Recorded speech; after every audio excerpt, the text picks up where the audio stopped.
অন্যরা পরীক্ষার আগে নাই পড়ার প্রস্তুতি, আর আমার নিতে হচ্ছে রান্নার প্রস্তুতি, আর এটাই আমার জীবন। তো হ্যালো এভরিওয়ান, কি অবস্থা সবার? Welcome to my page Tisha's blog. তো এই তো আজকে একটা সুন্দর সকাল শুরু হয়ে গেল আমার ছেলের সাথে।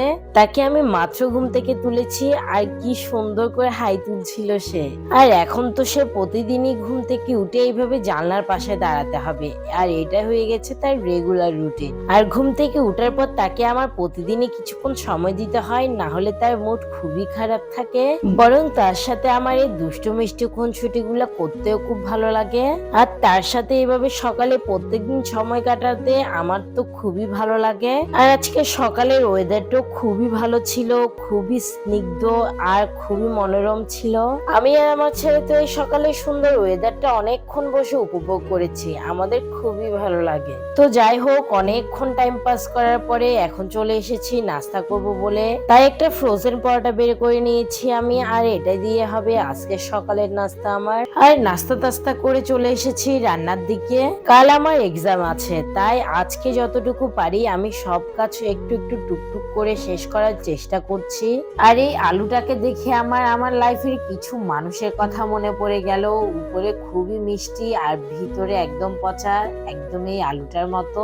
আপনি তো ওই মানুষগুলোকে দেখে একদম বুঝবেনই না যে তারা মুখে যা বলছে মনে ঠিক তার উল্টোটাই চলছে। আমার তো মনে হয় এরকম প্রত্যেকটা মানুষের লাইফে কিছু না কিছু মানুষ থাকে যে উপর খুবই মিষ্টি করে কথা বলে, আর ভালো করে কথা বললে ভিতরের খবর জানতে পারলে তখন বোঝা যায় ওই মানুষগুলো আসলেই কেমন। তো যাই হোক, আজকে ফ্রিজ থেকে অনেকগুলা মাছ বের করে নিয়েছি, যেহেতু কাল এক্সাম আছে। আজকে আমি সব রান্না বান্না করে রাখবো কালকের জন্য সহ।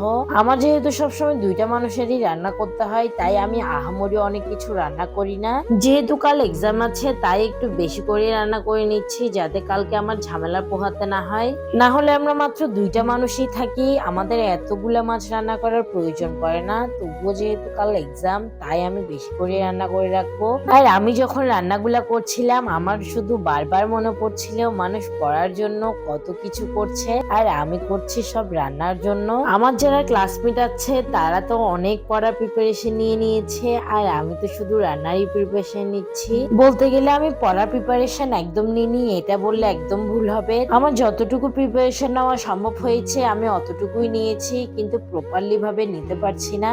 যেহেতু আমার সংসার আছে, বাচ্চা আছে, সবকিছু সামলিয়ে আমার পড়তে বসতে হয়। আর একা হাতে বলতে গেলে সংসার সামলিয়ে এবং বাচ্চা সামলিয়ে আবার পড়তে বসা, এসব করে আর পড়তে বসতে মনই চায় না, আর পড়াতে মনও বসে না। এখন তো মায়ের কথা খুবই মিস করি। যখন বিয়ের আগে আমি সারাক্ষণ পড়তাম, আর মা আমাকে সবকিছু হাতের নাগালে এনে দিত, তখন তো অবশ্য রেজাল্টও মোটামুটি ভালোই ছিল। আর এখন তো সংসার সামলিয়ে বাচ্চা সামলিয়ে আবার পড়তে বসতে হয়, রেজাল্টও তেমন একটা ভালো আসে না। তো যাই হোক, রান্না বান্না শেষ করার পরে এখন একটু ভালো করে রান্নার রুমটা পরিষ্কার করে নিচ্ছি। আর রান্নার রুম ক্লিন করা হয়ে গেলে আমি চলে গিয়েছিলাম ছাদে। আমার কিছু কাপড় চোপড় মেলার ছিল ওইখানে। আমি সবসময় আমার যত কাপড় চোপড় আছে সবকিছু বাছাই শুকাতে দিয়ে দিই, আর ছাদে আসি না।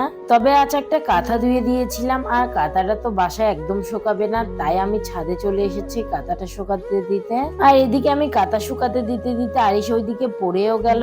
আসলে বৃষ্টি পড়ার কারণে ছাদে একটু পানি জমেছিল, আর আরিশ ওইখানে গিয়ে পড়ে গেছে। তাই আমি ওইখানে আর বাকি কাপড় চোপড় শুকাতে দিইনি, বাসায় এসে ব্যালকনিতে শুকাতে দিয়ে দিয়েছি বাকিটুকু। তো এই তো আজকের ভিডিও এটুকু। সবাই ভালো থাকবেন, সুস্থ থাকবেন, আর আমার পেজটাকে একটু ফলো করে দিবেন।